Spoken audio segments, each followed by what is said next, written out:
আসসালামু আলাইকুম প্রিয় দর্শকবৃন্দ। আমরা 2024-25 অর্থ বাজেট নিয়ে যে বিভিন্ন গণমাধ্যমে যেসব নিউজ এসেছে সেখান থেকে আমরা চুল পরিমাণ বিশ্লেষণ করব। এখানে পুঙ্খানুপুঙ্খানু বিশ্লেষণ করা হবে। আপনারা আমাদের সঙ্গে থাকুন এবং আমাদের এই যে বাজেট নিয়ে বিভিন্ন কথাবার্তা সেগুলো নিয়ে আপনারা কমেন্টস করুন। ধন্যবাদ।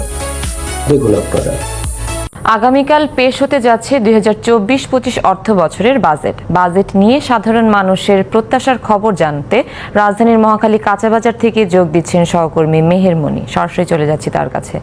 মনি, জানাবেন বাজেট নিয়ে সাধারণ মানুষের প্রত্যাশা কি? আমরা সকাল থেকে বিভিন্ন জায়গায় ঘুরছি এবং সাধারণ মানুষের সাথে কথা বলার চেষ্টা করছি যে বাজেট, প্রতি বছর যে বাজেট উপস্থাপন হয় সেখানে মানুষ যে চাওয়া পাওয়াগুলো রাখে সেগুলো কতটা প্রত্যাশা পূরণ হয় এবং এবার কি রাখছে। আমরা অধিকাংশ মানুষের ক্ষেত্রে যেটা এই সাধারণ মানুষ তারা বলছে নিত্য প্রয়োজনীয় জিনিসের কম দাম সহনীয় রাখা, সেই সাথে স্বাস্থ্যসেবা, শিক্ষা, এগুলোর ক্ষেত্রে তারা আরও বেশি সুবিধা চান, আইনের সুশাসন চান। তো আমরা এই মুহূর্তে মহাখালী কাঁচা বাজারে আছে। আমরা একজন যিনি ব্যবসা করেন, আমরা একজন ব্যবসায়ীর কাছ থেকে শুনবো আসলে তিনি কি ধরনের বাজেট চান, তার জন্য কি ধরনের বাজেট হলে তার জন্য সুবিধা হয়। আগামীকাল তো বাজেট উপস্থাপন হতে যাচ্ছে, আপনি একজন ব্যবসায়ী হিসেবে কেমন বাজেট চান? বিশ্বমানের থার্মিক্স রড, সালাম স্টিল থার্মিক্স, দেশের একমাত্র থার্মিক্স রড। আমি একজন ব্যবসায়ী হিসেবে বলবো যে বর্তমান যে বাজেটটা শুরু হইতেছে বাজেটে যেন সব কিছুর দাম কম থাকে এবং আমাদের দেশে বাজেটের নাম শুনলে বাজেট হওয়ার আগে সব কিছুর দাম বেড়ে যায়। এই বছর যেন এটা করা না হয়। এখনই বেড়ে গেছে, অলরেডি আদার দাম বেড়ে গেছে, বিভিন্ন জিনিসের দাম বেড়ে গেছে, আমরা কিনতে পারতেছি না, প্রচুর পরিমাণ টাকা লাগতেছে। এত টাকা আমাদের নাই, আমরা যে কিনে এনে বিক্রি করব। তো সরকারের কাছে আমাদের রিকোয়েস্ট একটাই, এবার যেন কোনো কিছুর দাম না বাড়ে। যদি দাম বাড়ে তাহলে মানুষ খাইতে পারবে না, না খেয়ে মারা যাবে। আপনার ব্যবসা করার আমার ব্যবসা করার মতো পরিস্থিতি নাই, কারণ আমার এক বস্তা আদা কিনতে আগে 3,000 টাকা লাগতো, এখন এক বস্তা আদা কিনলে 5,000 টাকার উপরে লাগে। আর অন্য প্রোডাক্ট তো আমাদের কিনতে হয়, এত টাকা আমাদের নাই যে আমরা ব্যবসা চালাবো। একটা আছে একটা নাই, আমাদের খুব কষ্ট হইতে আছে। সুনন্দা, আপনি শুনছিলেন একজন বিক্রেতা যিনি বলছিলেন যে তার এইখানে ব্যবসা করতে তাদের জন্য অসুবিধা হচ্ছে। আপনি কি একজন ক্রেতা? আপনি কি ক্রেতা? আপনি একজন ক্রেতা হিসেবে কালকের বাজেটে আপনি কি প্রত্যাশা করেন? কেমন হলে আপনার জন্য সুবিধা হবে জীবন চালানো? জিনিসের যেভাবে হারে দাম বাড়তে আছে বর্তমানে মানুষের ক্রয় ক্ষমতার বাইরে চলে যাচ্ছে। এভাবে যদি ক্রয় ক্ষমতার বাইরে যায় মানুষ অনেক কষ্ট করে জীবন জীবিকা নির্বাহ করতেছে। জিনিসের দাম বাড়ে কিন্তু মানুষের বেতন বাড়তেছে না। এই জন্য সরকার যেন এদিকে খেয়াল রাখে, বাজেটটা মানুষের উপকারে আসে, যেন এই কাজটা করার জন্য সরকারের অনুরোধ। আপনি যে জিনিসপত্র কিনেন, তার বিপরীতে যে কর ভ্যাট এগুলো দেন, সরকারি সেবাগুলো কেমন পান? এগুলো আমরা কোনো সুবিধা পাইতেছি, মানে আমাদের কোনো সুযোগ সুবিধা এই ব্যাটের মাধ্যমে আমাদের। শুনছিলেন সুনন্দা, যারা হচ্ছে ক্রেতা তারা উভয়ই কেনা বেচা বাণিজ্য করার ক্ষেত্রে জীবন যাপনের সবাই একটি দাবি, জিনিসপত্রের দাম সহনীয় রাখা, আগামীর ভবিষ্যৎ যেন ভালোভাবে কাটতে পারে, সেটাই তাদের একমাত্র সুনন্দা। আমাদের সাধারণ মানুষের কথা, ভাবনার কথা। ধন্যবাদ আপনাকে। অর্থনীতির কঠিন সময় স্বীকার করে টিকে থাকার লক্ষ্যে সংযমী এবং আত্মরক্ষার এক বাজেট পেশ করতে যাচ্ছেন অর্থমন্ত্রী, যার আকার 7,97,000 কোটি টাকা। বছর ব্যবধানে এই আয়তন বাড়ছে 4.5%। তবে আনুপাতিক হারে ব্যয় বেড়েছে সুদ পরিশোধ, বেতন ভাতা সহ অনুন্নয়ন খাতে।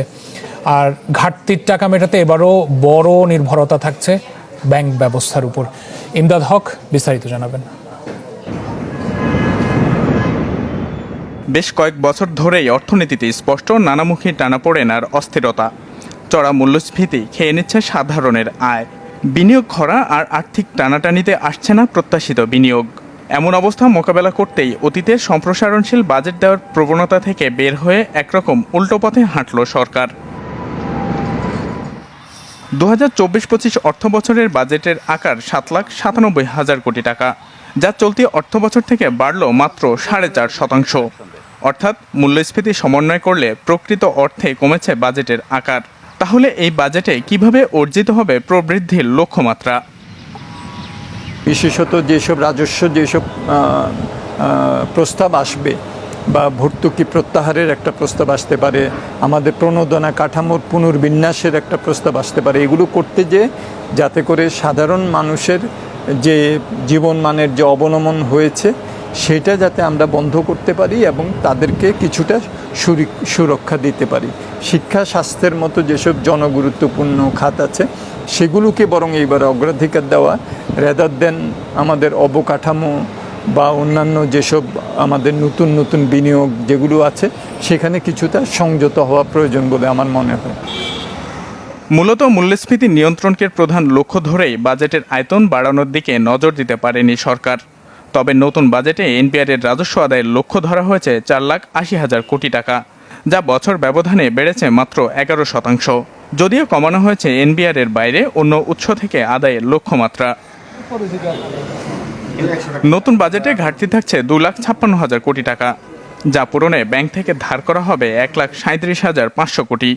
অন্যদিকে বছর ব্যবধানে বেশ খানিকটা বেড়ে বিদেশি উৎস থেকে ঋণের লক্ষ্য ধরা হয়েছে 1,27,200 কোটি। আমাদের অর্থনৈতিক যে বাস্তবতা সেখানে যদি সত্যিকার অর্থে আদায় করার চেষ্টা করা হয় এই বাজেট আদায় করা সম্ভব, কারণ আমাদের জিডিপির আকার অনেক বেড়েছে। সেটা করতে গেলে জাতীয় রাজস্ব বোর্ডে নানান রকম সংস্কার প্রয়োজন। সেটা আইনগত সংস্কার করতে হবে, প্রশাসনিক সংস্কার করতে হবে এবং টেকনোলজি নিয়ে আসতে হবে জাতীয় রাজস্ব বোর্ডে। বরাবরের মতো বাজেটের মোট ব্যয়ের 2/3 বেশি যাচ্ছে অনুন্নয়ন খাতে। এর মধ্যে 4,69,000 কোটি থাকছে বেতন ভাতা, ভর্তুকি সহ নানা ব্যয় মেটাতে, আর সুদ পরিশোধের জন্য বরাদ্দ রাখা হয়েছে 1,13,500 কোটি টাকা। ইমদাদ হক, চ্যানেল 24, ঢাকা। অর্থমন্ত্রী হিসেবে প্রথমবারের মতো আগামীকাল বৃহস্পতিবার বাজেট পেশ করতে যাচ্ছেন সাবেক পররাষ্ট্রমন্ত্রী আবুল হাসান মাহমুদ আলী। চরম টানাপোড়েনের বছরে ব্যয় সংকোচন করতে গিয়ে এই সরকারের টানা 10 বছর অর্থমন্ত্রীর দায়িত্ব পালনকারী আবুল আল আব্দুল মুহিতের মতো বাজেট বড় করার সুযোগ ছিল না তার। এমনকি করোনাকাল এবং যুদ্ধের দুঃসময়ের বছরগুলোতেও হিসাববিদ অর্থমন্ত্রী আহম মুস্তফা কামালের যেটুকু স্বাচ্ছন্দ্য ছিল তাও হারিয়েছে বাংলাদেশ ভুল নীতি সিদ্ধান্তের ফলে। অর্থনীতিবিদরা অবশ্য বলছেন, বেলা শেষে সামষ্টিক অর্থনীতি বাঁচাতে সরকার এবং বাংলাদেশ ব্যাংক যেসব নীতি গ্রহণ করেছেন তার সঠিক বাস্তবায়ন করাটাই মূল চ্যালেঞ্জ। রিজভি নাওয়াজের রিপোর্ট।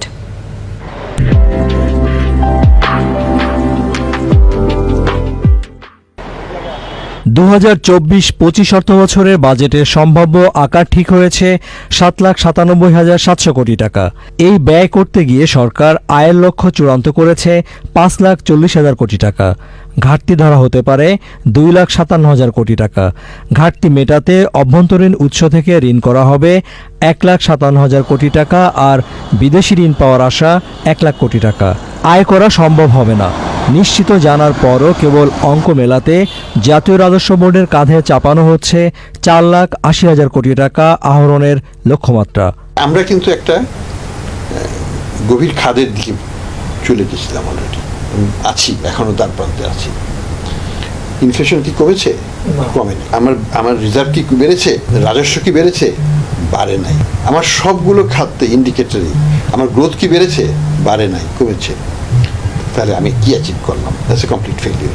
তবে আমি আশা করি যদি এটাকে করা হয়, পলিসি রেটটা বাড়িয়ে দেওয়া হয়, এই ব্যাংকের লিকুইডিটি সাপোর্টটা কমিয়ে দেওয়া হয় বা বন্ধ করে দেওয়া হয়, মনিটাইজেশন অফ গভর্নমেন্ট বরোয়িংটাকে মনিটাইজ না করা হয়, তাহলে এই পলিসি ওয়ার্ক করবে, ম্যাক্রো স্টেবিলাইজেশন হবে। কিন্তু সময় লাগবে 6 থেকে 9 মাস। শ্যাম রাখি না কুল রাখি অবস্থা থেকে উত্তরণে নির্মোহ নেতৃত্ব এবং বিচক্ষণ সিদ্ধান্ত নেওয়ার পরামর্শ সরকারকে। খুব বড় ধরনের ধাক্কা দিতে হবে। আপনি একদিকে টাকার মূল্যমান পতন ঘটাবেন, সুদের হার বাড়াবেন এবং পুরো প্রবৃদ্ধিকে আপনি নিচু স্তরে নিয়ে এসে অর্থনীতিকে আপনি ঠান্ডা করবেন। হয় এটা করবেন, নহলে আপনার অন্য কোনো জায়গাতে যেই সমস্ত জায়গাতে নীতি সংস্কারের ক্ষেত্রে আপনার ফাঁক রয়ে গেছে সেগুলি আরও ঘনিষ্ঠভাবে কঠিনভাবে মনোযোগ দিয়ে সেগুলিকে শুধরানো দরকার। আমদানিতে নিষেধাজ্ঞার ফলে বাংলাদেশ ব্যাংকের চলতি হিসাব ঠিক করা গেছে, কিন্তু